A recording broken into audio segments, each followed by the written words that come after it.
দর্শক, সুনামগঞ্জ নেত্রকোনা মৌলভীবাজারে আছেন আমাদের সহকর্মীরা, তাদের কাছ থেকে জেনে নেব সেখানকার বন্যা পরিস্থিতির সর্বশেষ।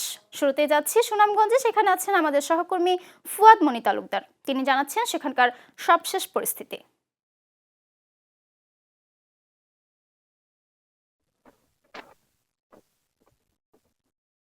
সঞ্জয়দা, ধন্যবাদ আপনাকে। আপনি জানেন অতিবৃষ্টি ও উজান থেকে নেমে আসে পাহাড়ি ঢলের কারণে সুনামগঞ্জের হাওরগুলোতে জলাবদ্ধতার সৃষ্টি হয়। সেই জলাবদ্ধতার কারণে সুনামগঞ্জের কৃষকরা আসলে তাদের সোনালী ফসল, তাদের যে পরিমাণ ধান পুরো আবার চাষ করেছিলেন, সেই ধান কর্তন করতে পারেননি। আমরা কথা বলেছিলাম আমার সুনামগঞ্জের কৃষি সম্প্রসারণ অধিদপ্তরের উপপরিচালক মোহাম্মদ ওমর ফারুকের সঙ্গে। তিনি যেমনটা জানিয়েছেন যে এবছর সুনামগঞ্জ জেলায় 2,23,511 হেক্টর বুড়ো জমি চাষাবাদ করা হয়। সেই চাষে জমির প্রায় 66% ধান কর্তন করা হয়েছে বলে তিনি জানিয়েছেন। তবে আমরা কৃষকের সঙ্গে কথা বলেছিলাম, কৃষকরা আসলে যেমনটি জানিয়েছেন যে 50%-এর মতো ধান তারা আসলে কর্তন করতে পারেননি।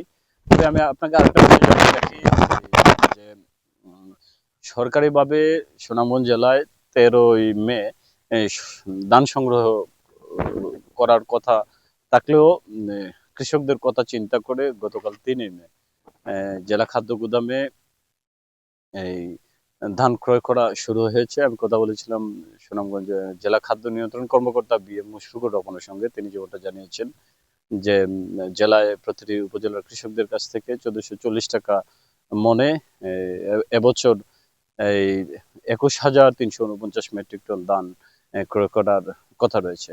সাজিদ, এই ছিল সুনামগঞ্জ থেকে সর্বশেষ। ফুয়াদ, আপনাকে ধন্যবাদ। দর্শক, এখন নেত্রকোনা থেকে বন্যা পরিস্থিতির সবশেষ খবর জানাচ্ছেন সহকর্মী জাহাঙ্গীর আলম।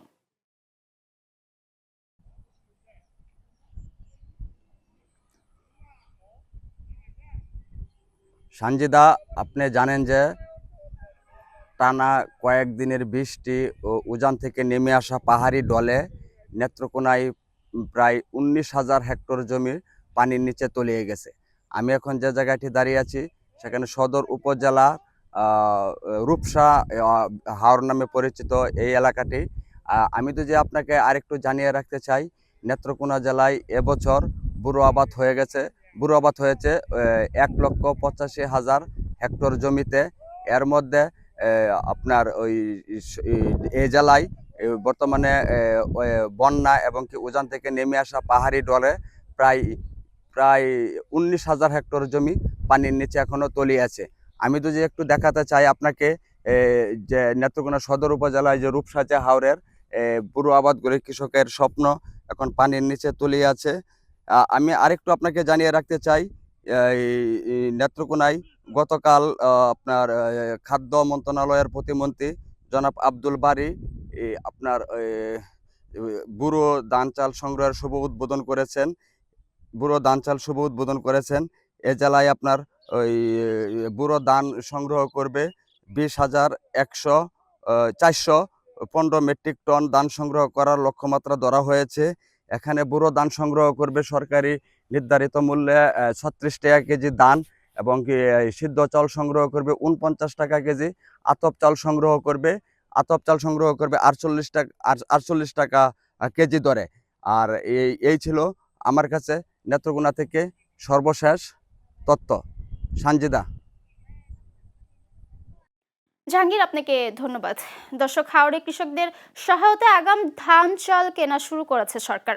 মৌলভীবাজার থেকে এ বিষয়ে সবশেষ জানাচ্ছেন সহকর্মী সাইফুল ইসলাম সুমন।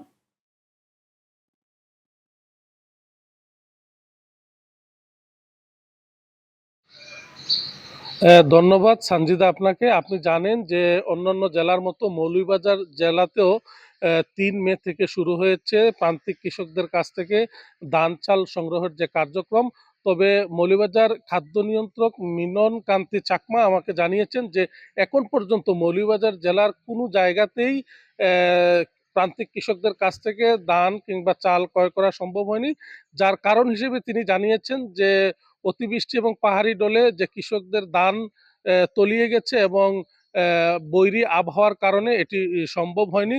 তবে তিনি আমাকে জানিয়েছেন যে মৌলভীবাজার জেলায় প্রান্তিক কৃষকদের কাছ থেকে 6,004 মেট্রিক টন ধান তারা এবছর ক্রয় করবেন এবং প্রতি কেজি 36 টাকা করে তারা কিনবেন এবং 1 মণ ধানের আসলে দর হচ্ছে 1443 টাকা। তবে একজন প্রান্তিক কৃষক 3 টন অর্থাৎ 3,000 কেজি চালের অধিক তারা বিক্রি করতে পারবে না। সব মিলিয়ে খাদ্য নিয়ন্ত্রক অফিস আমাদেরকে জানিয়েছেন, যেহেতু আগামী 31 আগস্ট পর্যন্ত ধান চাল ক্রয় করার যে সময়সীমা রয়েছে, এর মধ্যে তারা তাদের যে লক্ষ্যমাত্রা এটি পূরণ করতে পারবেন বলে জেলা খাদ্য নিয়ন্ত্রক অফিস আমাদেরকে জানিয়েছেন। তো এই ছিল আমার কাছে মৌলভীবাজার থেকে ধান চাল ক্রয়ের সর্বশেষ তথ্য। ধন্যবাদ সানজিদা আপনাকে। সুমন, আপনাকে ধন্যবাদ।